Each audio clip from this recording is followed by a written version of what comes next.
নমস্কার। কথা ও আবৃত্তি চ্যানেলে আপনাদের সকলকে স্বাগত জানাই। আশা করব আপনারা সকলে ভালো আছেন, সুস্থ আছেন এবং আনন্দে আছেন। আজ আমি একটি দেশাত্মবোধক কবিতা আপনাদের সামনে পাঠ করে শোনাব। কবিতাটির নাম অপমানিত। এটি কবিগুরু রবীন্দ্রনাথ ঠাকুরেরই লেখা। এবার শুরু করি। হে মোর দুর্ভাগা দেশ, যাদের করেছ অপমান, অপমানে হতে হবে তাহাদের সবার সমান। মানুষের অধিকারে বঞ্চিত করেছ যারে, সম্মুখে দাঁড়াইয়ে রেখে তবু কোলে দাও নাই স্থান। অপমানে হতে হবে তাহাদের সবার সমান। মানুষের পরশরে প্রতিদিন ঠেকাইয়া দূরে, ঘৃণা করিয়াছ তুমি মানুষের প্রাণের ঠাকুরে।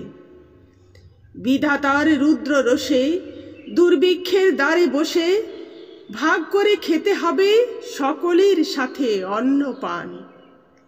অপমানে হতে হবে তাহাদের সবার সমান। তোমার আসন হতে যেথায় তাদের দিলে ঠেলে, সেথায় শক্তিরে তব নির্বাসন দিলে অবহেলে। চরণে দলিত হয়ে ধুলায় সেজাই বয়ে, সেই নিম্নে নেমে এসো নহিলে নাহিরে পরিত্রাণ।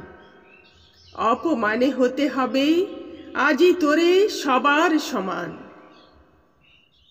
যারে তুমি নিচে ফেলো সে তোমারে বাঁধিবে যে নিচে, পশ্চাতে রেখেছ যারে সে তোমারে পশ্চাতে টানিছে। অজ্ঞানের অন্ধকারে আড়ালে ঠাকিছ যারে, তোমার মঙ্গল ঢাকি পড়িছে সে ঘোর ব্যবধান।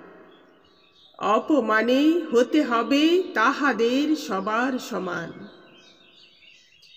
শতেক শতাব্দী ধরে নামে শিরে অসম্মান ভার, মানুষের নারায়ণে তবুও করোনা নমস্কার। তবু নত করি আখি দেখিবারে পাও নাকি, নেমেছ ধুলার তরে হীন পতিতের ভগবান। অপমানে হতে হবে সেথা তোরে সবার সমান। দেখিতে পাও না তুমি মৃত্যু দূত দাঁড়াইছে দ্বারে, অভিশাপ আঁকি দিল তোমার জাতির অহংকারে। সবারে না যদি ডাকো এখনো সরিয়া থাকো, আপনারে বেঁধে রাখো চৌদিকে জড়াই অভিমান।